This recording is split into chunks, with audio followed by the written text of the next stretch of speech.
In today's video, I am going to teach you how to add leading zeros in Excel.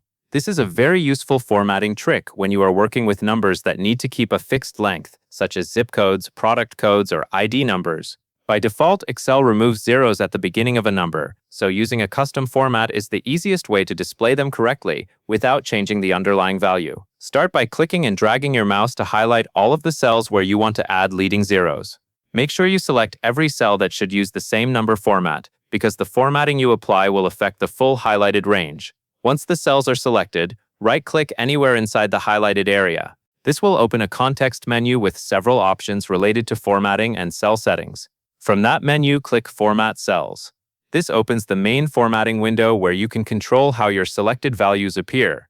In the Format Cells pop-up, look to the left side for the category list.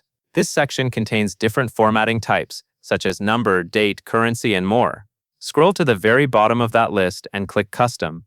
The Custom category lets you create your own display format, which is exactly what you need for leading zeros. Next, click inside the text box under the label Type. You may see existing text there, often the word General. Delete whatever is currently in that box so you can enter your own format.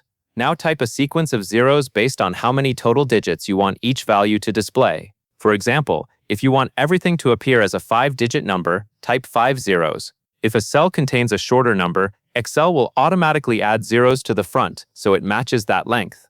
This is especially helpful when you need all entries to look consistent. Before applying the format, check the sample box above. This preview shows you how the selected value will look with the custom format applied.